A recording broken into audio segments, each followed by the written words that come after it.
would cheer me on and call me sensible and wise and heroic. I just dug in my heels, he said, not disguising the emotion he felt. No way, my heart was closed. I wasn't about to go to Camden. The kids in Jim's youth group were transfixed by his openness. Mr. Positive Leader had let down his guard. But then, at the urgent, verging on the passionate request of our mission director, he continued, I reluctantly, very reluctantly, went down to Camden for a visit.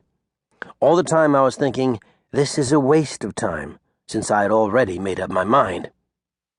Then I met Diamond. God uses sneaky ways to get our attention sometimes. Diamond was a charming, beautiful little girl around 8 years old. She gently took my hand and began to lead me around her school, showing me all the classrooms, rambling on about everything. I was smitten. Jim looked at the crowd. My heart melted. She was an unassuming, intuitive little girl who never let on that she sensed my contempt. Instead, she reached out to me with love. He brushed away a tear. A few minutes ago, when we sang the words, "Open the eyes of my heart, Lord," I was reminded of what happened in my life. The eyes of my heart had been shut tight toward Camden before I arrived. But then my eyes were opened. I encourage each person here to make that your prayer. Allow God the opportunity to open the eyes of your heart. I was intrigued by what Jim said. Actually, I'm always intrigued with how people change, how our attitudes change, how our perceptions change, how our hearts and minds change. Scripture describes significant changes with such phrases as, He is a new creation, 2 Corinthians chapter 5, verse 17, and you have taken off your old self, Colossians chapter 3, verse 9. We even sing songs about putting on the mind of Christ or exemplifying the heart of Christ in our daily actions. But at the end of the day, we hold on to the same fears, prejudices, and stereotypes that we have always held.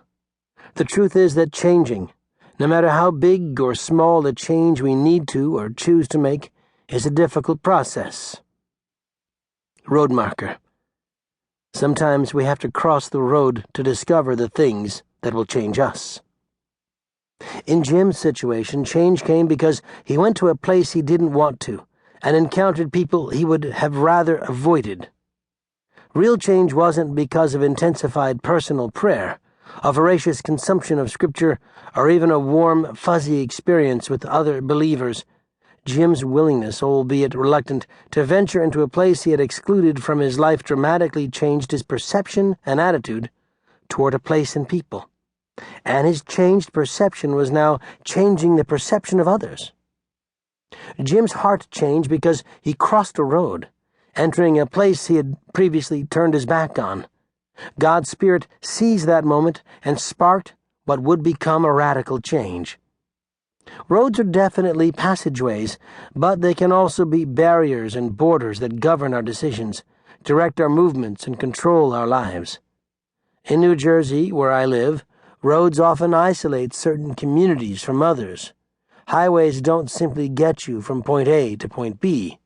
These 6-lane rivers of concrete are the new railroad tracks that divide who is on the right side from who is on the wrong side. Some borders are geographical, others are social, many are psychological.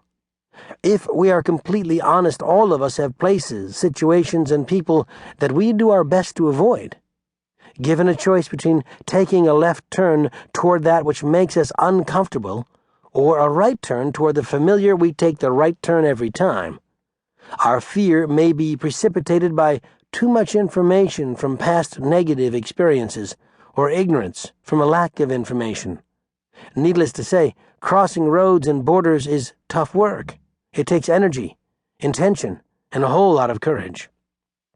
As difficult as it is critical to cross these roads for 2 reasons.